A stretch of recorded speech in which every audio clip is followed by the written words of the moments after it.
Hi hello నమస్తే. ఈరోజు అంటే 5th ఆగస్ట్ 2025కి సంబంధించిన జీకే ఇంపార్టెంట్ పాయింట్స్ చూద్దామా. అమెరికాకు చెందిన ప్రముఖ ఫార్మా సంస్థ ఎలీ లిల్లీ హైదరాబాదులోని గచ్చిబౌలిలో ఏర్పాటు చేసిన గ్లోబల్ కేపబిలిటీ సెంటర్ జీసీసీ ప్రారంభోత్సవ కార్యక్రమానికి సోమవారం సీఎం రేవంత్ రెడ్డి ముఖ్య అతిథిగా హాజరయ్యారు. నెక్స్ట్, జార్ఖండ్ మాజీ సీఎం శిబు సోరెన్ కన్నుమూత. సోమవారం చికిత్స పొందుతూ ఉదయం తుది శ్వాస విడిచారు.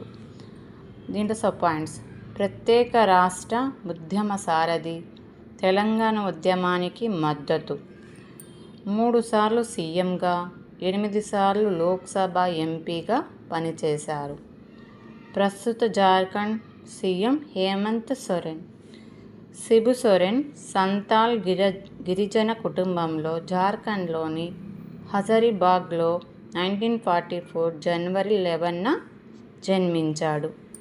శిబు సోరెన్ సంతాల్ సుధార్ సమాజ్ను స్థాపించి సాంఘిక సంస్కరణలకు నడుం బిగించాడు. నెక్స్ట్ పాయింట్: త్వరలోనే జమ్మూ కాశ్మీర్కు రాష్ట్ర హోదా పునరుద్ధరించేందుకు కేంద్ర ప్రభుత్వం సన్నాహాలు. ఆగస్టు 5న ఆర్టికల్ 370 రద్దు చేసి 6 సంవత్సరాలు పూర్తవుతుంది. దేశానికే రోల్ మోడల్ విత్తన చట్టం. ఆ దిశగా చట్టం రూపకల్పనకు సర్కార్ కసరత్తు. నెక్స్ట్ పాయింట్: భారత్కు బుద్ధుడి ధాతువులు. గౌతమ బుద్ధుడి అత్యంత పవిత్రమైన పిప్రహాప్ అస్థికలు ధాతువులు బ్రిటన్లోని వెల్స్ జాతీయ మ్యూజియం నుంచి భారతదేశానికి తిరిగి వచ్చాయి. భారత విజ్ఞప్తి మేరకు యూకే ప్రభుత్వం పిప్రహాప్ ధాతువులను బుద్ధ జయంతి ఉత్సవాల సందర్భంగా మన దేశానికి అప్పగించింది. సౌరశక్తి జపాన్ను అధిగమించిన భారత్.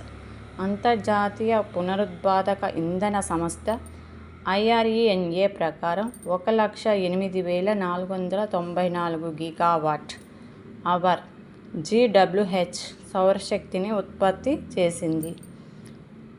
దీంతో 96,459 గిగావాట్ల ఉత్పత్తి చేసిన జపాన్ను అధిగమించి 3వ స్థానానికి చేరుకుంది.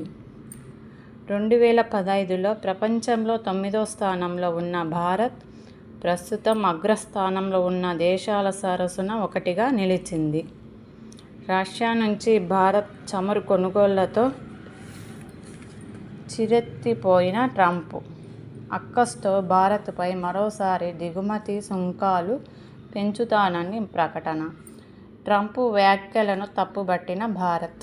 అమెరికా, యూరోపియన్ యూనియన్ కక్షగట్టాయన్న కేంద్ర ప్రభుత్వం.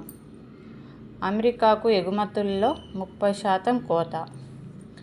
JLR తొలి భారత CEOగా PB బాలాజీ. చారిత్రక 5వ టెస్టు విజయానికి మాంచెస్టర్లో జరిగిన 4వ టెస్ట్ అమోఘ రీతిలో డ్రా చేసుకోవడం స్ఫూర్తిగా నిలిచింది.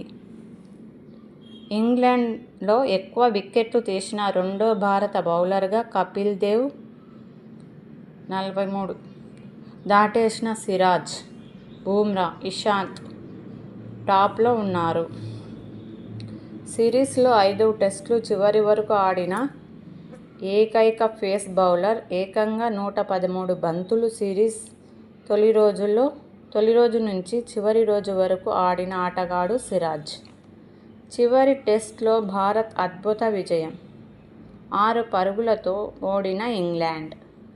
5 సంవత్సరాలలో 7.08 లక్షల కోట్ల GST ఎగవేతలు. ఆర్థిక శాఖ సహాయ మంత్రి పంకజ్ చౌదరి. ఇవన్నీ ఈరోజు పాయింట్స్. Thank you. నా వీడియో మీకు నచ్చినట్లయితే లైక్ చేసి షేర్ చేయండి. మీరు లైక్ చేయడం వల్ల కొంతమందికి రీచ్ అవుతుంది, వాళ్ళకు ఉపయోగపడుతుంది. థ్యాంక్ యూ అండి.